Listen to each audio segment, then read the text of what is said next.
Today we're going to talk about Chinese religion, which is a term that encompasses three distinct religious traditions: Confucianism, Taoism, and Buddhism. We will talk more about how these three religious traditions fit together to make up what we can call Chinese religion altogether. In China, three main religious traditions have been embraced since around 500 BCE, and these are, as we said, Confucianism, Taoism, and Buddhism. These three traditions do not compete with each other, but instead complement one another. This is known as a religious tradition that is syncretistic, in that many different elements of different religions work together to create one cohesive whole. So these three religious traditions together make up what we call Chinese religion. Very few Chinese, or those that follow Chinese religion, would adhere to only one of these traditions. Most participate in all three to some extent, though of course it is up to the individual which aspects of these three traditions they believe in or follow in their everyday lives. As we'll see as we go through these traditions, each of them stresses certain areas. They provide one area more than another, and that's how they seem to fit together and work together so well. It is important to remember, however, that Chinese religion is not actively practiced very much in China today, because China is now a communist country which outlaws the open practice of religious traditions. However, these traditions have helped so much to create Chinese culture that it's still very difficult to separate the two. However, these traditions are still very much lived and practiced in areas like Taiwan and Korea, which are areas that Chinese culture has influenced very heavily. So the first of these traditions that we'll talk about is Confucianism.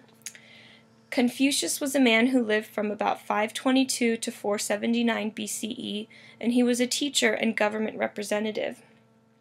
Confucius himself had very humble beginnings. He was an illegitimate son of a warrior, and he was orphaned very young. He lived at a time of great war and political unrest in China. And it's important to remember this political context, as it very much helped to shape the philosophy and teachings of Confucius. He served several government positions, although only minor ones, and was basically a wandering political tutor. He tutored students who wanted to become involved in Chinese government. His Chinese name is Kong Qi, so it's important to remember that Confucius is actually a westernization of his name. However, we will still refer to him as Confucius in this unit. He promoted education, studying the classics, and beneficent rulership. His main goal was to instruct rulers on how to better rule the people so that they could create political harmony and social peace. His idea of meritocracy, ruling because you deserve to rule, not because you were just born into the nobility, was incredibly revolutionary after the time. During his life, he wrote and edited other works. His ideas were used as simply rules for governing relationships and educational guidelines at first. His goal was simply to discover how to educate people in a way that will create social harmony for everyone. Confucius, however, was relatively unknown until after his death. His writings and teachings did not become popular until a few of his students promoted them and brought them to a wider Chinese readership. Confucianism evolved into a religion over the centuries after his death, and it mostly revolved around honoring Confucius and participating in ancestor worship, which we'll talk about more. Confucianism is relatively silent on the origin of the world. That component of Chinese religion is mostly fulfilled by Taoism, which we'll talk about later.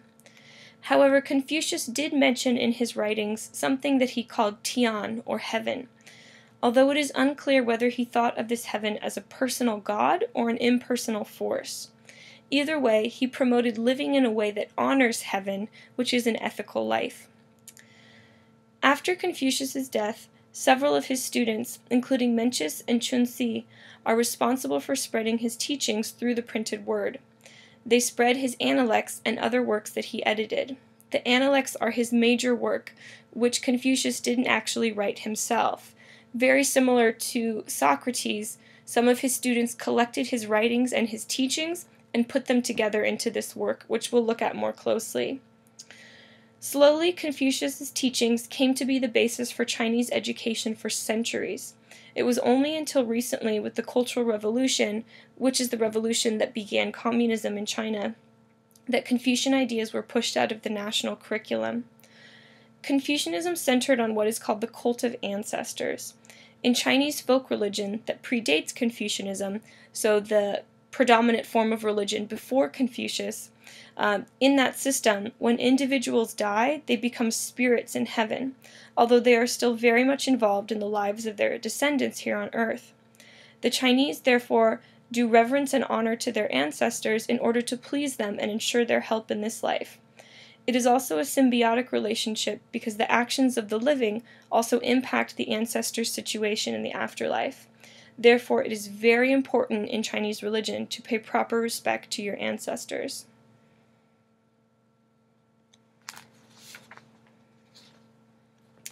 Confucianism focuses on relationships, and Confucianism really does provide the ethical component of Chinese religion.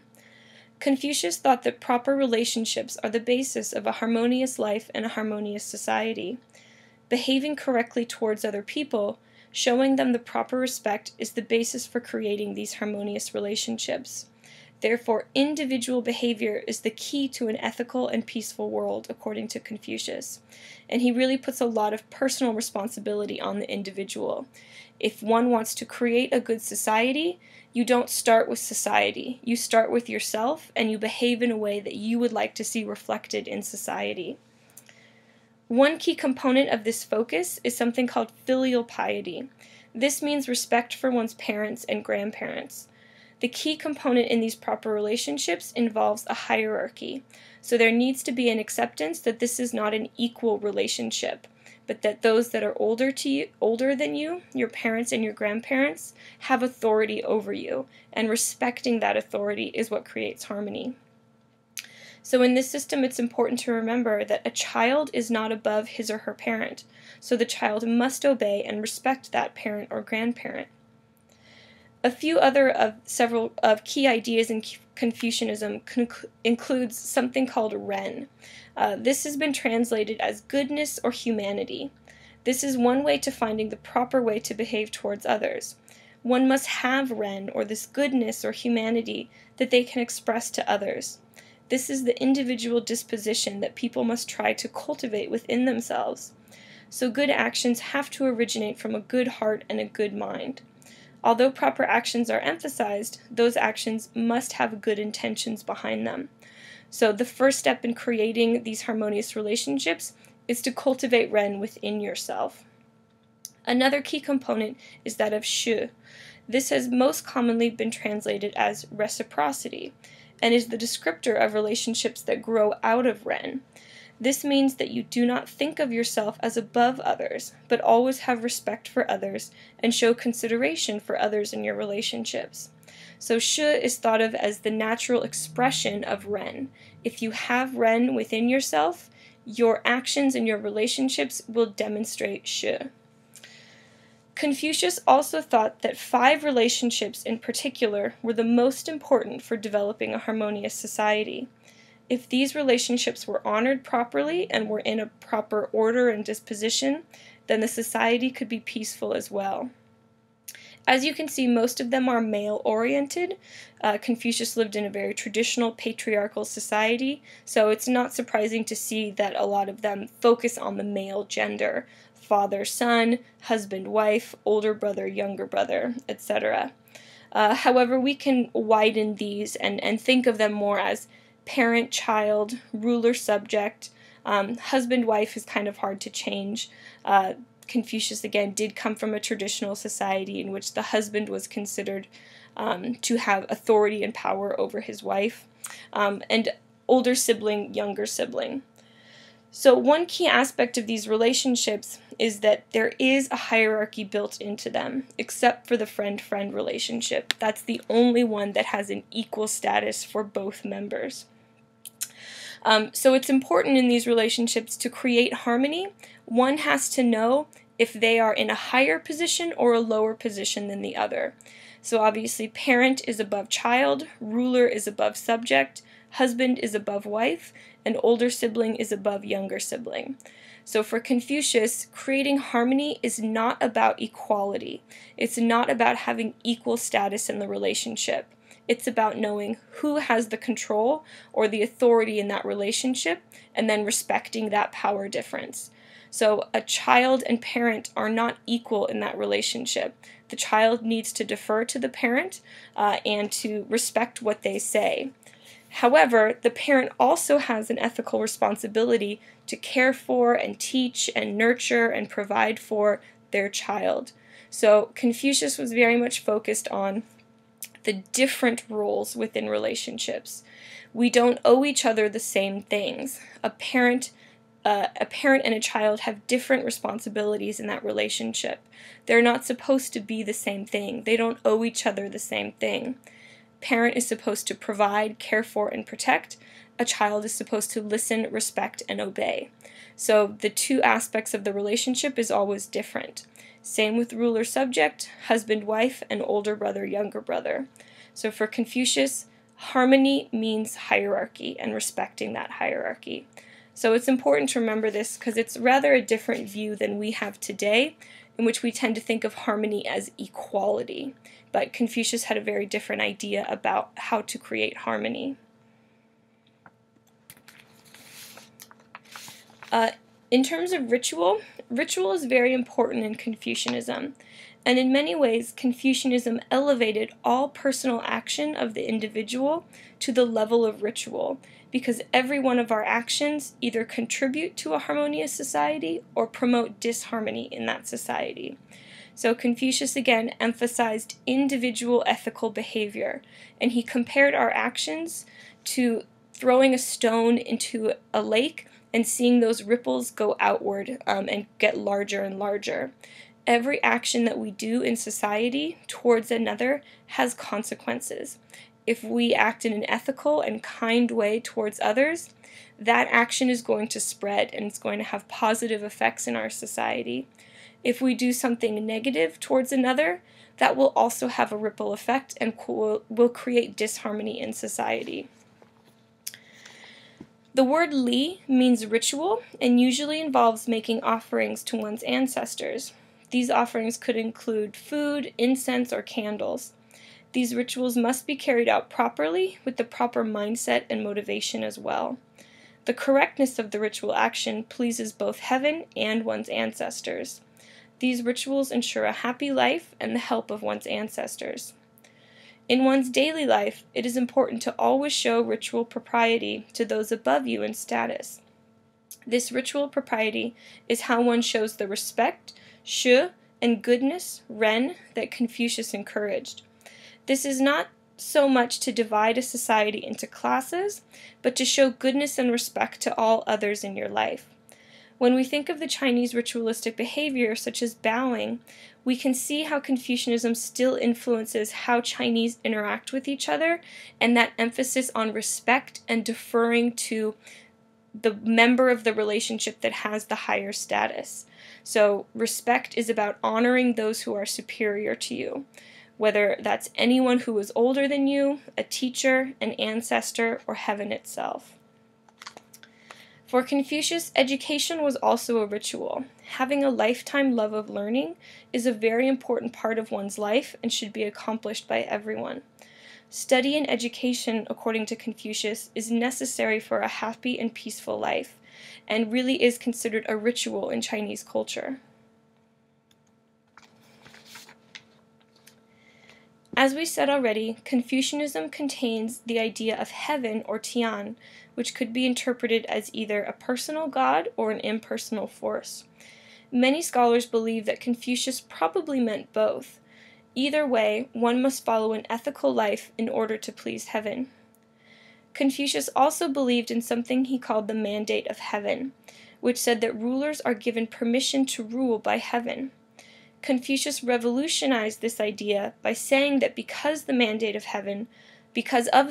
heaven, rulers also have a responsibility to rule benevolently.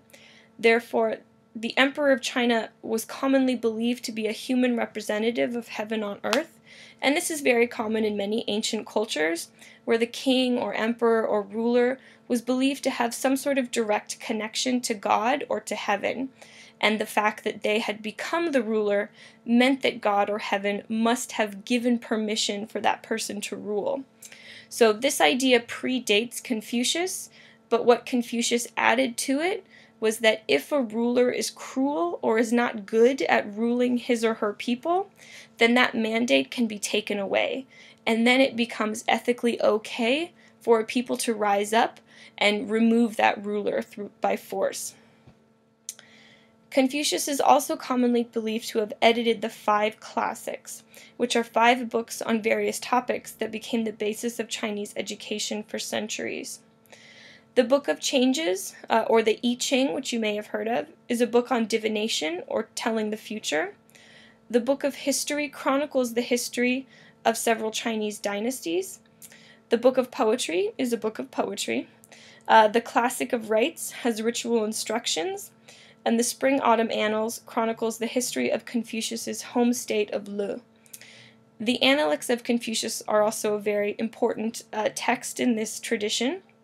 The Analects are sayings of Confucius. However, it's important to remember that he didn't write these sayings down. His students wrote them down and collected them and published them as the Analects.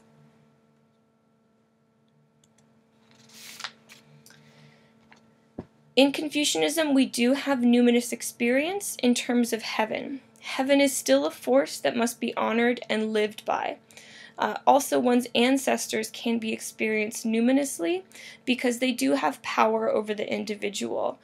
They can interact with the world of the living and can have good or bad consequences for the individual descendant. So it's important to appease one's ancestors through paying them proper ritual respect. The only mystical experience in Confucianism would be those of relationships with others when they are experienced in the way that Confucius taught that they should be. Experiencing Ren and Shu in relationships for Confucius can be a mystical experience, an experience of love and harmony and friendship, that he thought that when these relationships are in their proper order, one can become much closer to others and can create this sort of mystical idea of harmony within one's society through proper relations with all others in one's life. Confucianism has deeply impacted Chinese society. In terms of behavior towards others, Chinese still try to embody the ethical virtues of Ren and Shu. Proper behavior and proper relations are still thought of as being the basis of creating a harmonious society. Today, however, Confucianism as a religion that revolves around the worship of Confucius has been outlawed. During the Cultural Revolution and the communist takeover at the beginning of the 20th century, the Chinese government criticized Confucianism as being old-fashioned because it valued tradition and ritual. So a lot of it was wiped out, and the 5 classics were taken out of the curriculum for Chinese schools, which they had been a part of for hundreds of years. But even with all of that effort to remove Confucianism from official doctrine and teaching in Chinese society, you really can't take away the fact that Confucianism helped to build Chinese society, and its values are still very much present in Chinese society as ethical ideals and guidelines for proper behavior towards others, filial piety, and respect for education.